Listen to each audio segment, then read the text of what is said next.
Alright, guys, I hope you're all having a nice summer of what you can make of it, or wherever you are in the world. Might not be summer because I've realised I've got a few followers now from the States, Australia, and elsewhere.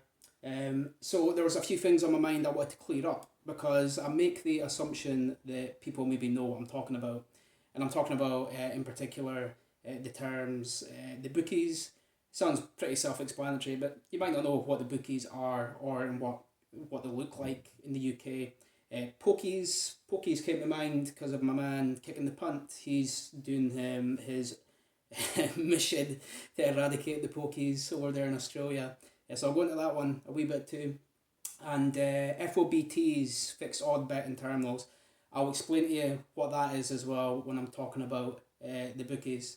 So very random thoughts. It's on my mind, and I felt like clearing it up. And yeah, summer in Scotland. I think Billy Connolly said that there's two seasons in Scotland, and that's winter and June. And we had June on Friday, so today's winter. So nothing else for it, guys. So I was walking along the high street there. So just to explain a wee bit about where I'm from. So I'm originally from Aberdeen, Scotland, but I live in Edinburgh. But that's two big cities in Scotland. The other being Glasgow, then you've got Dundee, Inverness.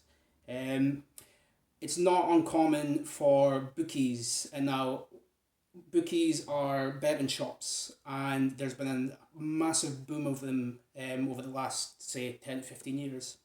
They've always been there, but not on that scale. And you'll find them in a lot of the major cities, especially on the high streets, and especially on high streets in quite working class deprived areas. And I think the term is a blight on society. I've seen that been used a couple of times, and they are a blight on society. And that's how I started my sort of problem gambling was in the bookies. Um, but what I will say is the bookies weren't a bad place for me until FOBTs came in, and FOBTs are your fixed odd betting terminals. Now, and that's your casino games, your roulette, slot machines, and that kind of thing. Now, I think they've always been a part of the bookies, but not that sort of sophisticated machinery and equipment with the fast paced, high stake betting. I don't think they were always there. They didn't catch my eye anyway because the bookies growing up for a lot of people were popping at the bookies. You get your football slip or your horses, whatever you're into. It was always football for me. You put on your weekend accumulator. So that's you're putting on 7 or 8 teams, 5 teams, whatever it is. If they all come up, then you've got a big win in your hands. Now, it's just one thing I want to admit that I miss about gambling because growing up, this was I hate using this word, but the fun activity. You can understand why I hate using the word fun. When the fun stops, stop, which is a whole different thing. Anyway, that was when gambling was fun for me, to use the term loosely, because it was going in, you get your slip, you put your teams on, you go to the pub, you sit with your friends, you've all got an accumulator on. But look, here's the thing: when you lose your bet, you're done. All right, you scrunch up the bit of paper, you throw it over your shoulder, you stick it in the ashtray, whatever you're doing, and most of your pals that are in the pub will do the exact same thing because back in the day, most of the games were Saturday 3 o'clock kickoffs. You didn't really get a lot of your mid evening games, your Monday. You did, but not in the way the Sky Sports and TV are dictating when football's played these days. So when your bet was done, it was done. And if your bet won, then great. But that was it. It was like a part of your day, a part of your day.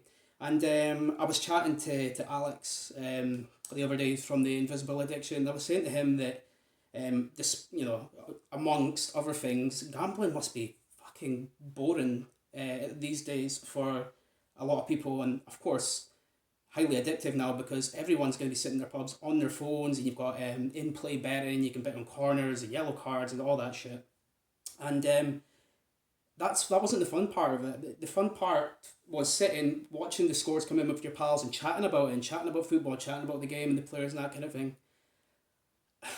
Not, I'm pretty much out the loop. I don't go to the pub a lot these days, but being somebody fill me in, are people just sitting around the table on their phones, compulsively gambling all afternoon and into the night because you've got your staggered games, and it doesn't sound like much fun to me.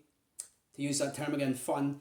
So, aye, a different time, obviously, but I just had that thought in my head today that if I could say to anyone the one thing I miss about gambling was that I couldn't go and do that now. It's those days are done. I can't gamble again. But yeah, that was part of me and my friends growing up, and yeah, it's sad that I don't think I'll ever get that again, and I don't think anyone in this generation or the next going to get that again. I think those days are done. But hey, what can I say? And the FOBTS, yeah. So that's when my gambling really got out of control. It's when the FOBTs started infiltrating the bookies, because it wasn't going into the bookies now to pick up a slip and then you're on your way. I'm now going into the bookies on my own and spending time in there.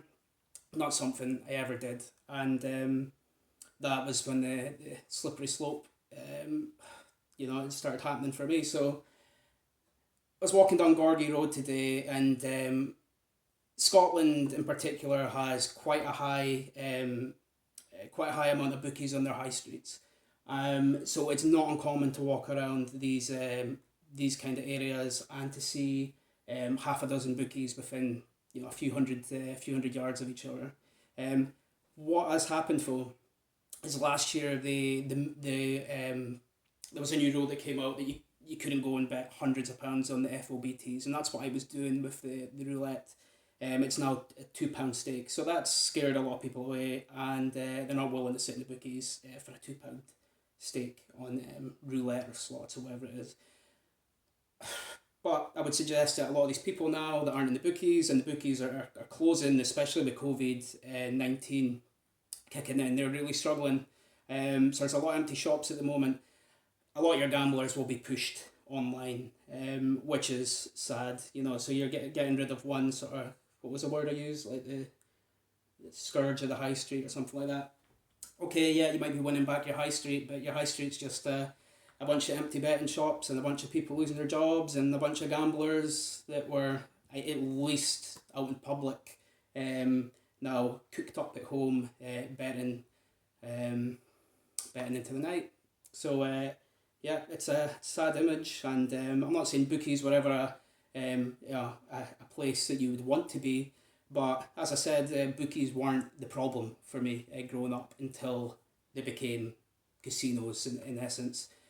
Which brings me on to Pokies. So yeah, my man at Kicking the Punt, he's all about the Pokies. Now, what's different with the Pokies in Australia is it's rooms. So if you can imagine, like if you walked into a room in Vegas that just focused on slot machines, and you'd have rows of people pumping coins into slots.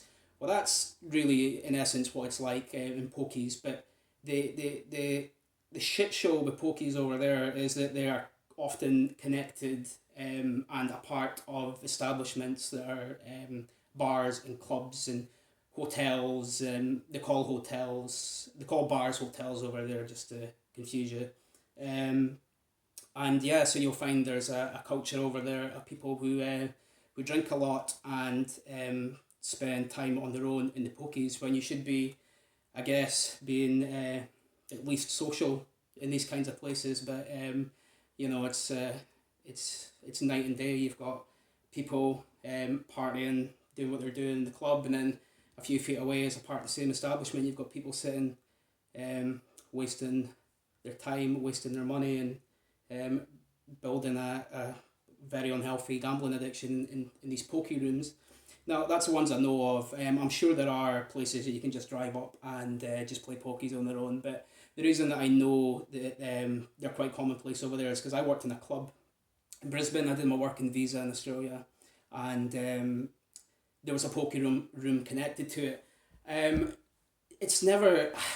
I did play the pokies over there, but it never appealed to me. And I think it's just, as I explained to you, the sort of the night and day, in the energy and the vibe just wasn't for me. I was never wanting to bet in public, really. I did a lot of my betting in private, and although that sounds contradictory, because I bet in the bookies at any one time, you've maybe got half a dozen people there, on a busy afternoon more, but I was quite, in 2 free machines, I could pop in and out, and I had my favourite places and favourite machines and stuff like that.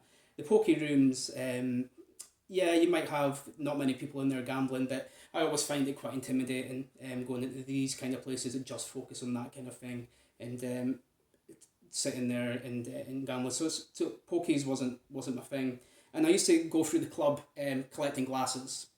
So I would do a circuit. So I worked as a waiter during the day, and I'd stay on afterwards and do some extra hours. And I would do a circuit, and you would go through hordes of drunk, annoying people, and then you would walk all the way around, and then you would cut through the pokey room, and you would just see these sad figures, these sad people, um, betting on the pokies, and yeah, and at that point I had a gambling addiction before I left to go traveling, and if I'm truthful, that put me off completely. I mean, thank fuck I didn't get into gambling that much when I was in Australia, because working in that kind of environment and having that in my face and feeling tempted to gamble wouldn't have been a good cocktail for me at all. But luckily, I think traveling actually, I'm quite, I need a lot of stimulation all the time, and I think traveling and working and being quite, I was playing football and stuff over there, so I was quite healthy. I think it was just enough for me to keep my mind off the gambling. But of course, as soon as I got home to Scotland, literally within weeks, I was betting again, and that was the reality of it. That's why I'm quite keen on sort of knowing and seeing the writing on the wall for me, and kind of delving into how my brain works, and I've got my self-care routines and all that kind of thing, because it's very important. I've got to keep on top of this all the time. So that was just random thoughts. I wanted to explain to you what the bookies are in the UK, and what pokies are in Australia, and just if you didn't know, but that's kind of what these two things, the experience would be and what they look like. And yeah, the FOBTS, fixed odd betting terminals, that's your casino type games that you get in the bookies. So yeah, I guess I make the assumption that people know what I'm talking about, but maybe there's people that follow me that don't actually know a bit about gambling, and I'm skipping way ahead. So yeah, I'm just wanted to explain what those things are. Any other questions or anything that I can clear up, or anything you're unsure of, you drop my message, leave me a comment, and I'm happy to get into it with you. But who did I mention in this video? Yeah, Kicking the Punt. So we'll give Kicking the Punt a follow. And Alex, yeah, go give Alex a follow as well. That's Invisible Addiction. Okay, amongst others, I'm going to do a post again with people that I recommend that you go follow. Right, guys, I hope you enjoy the rest of your day, night, whatever it is.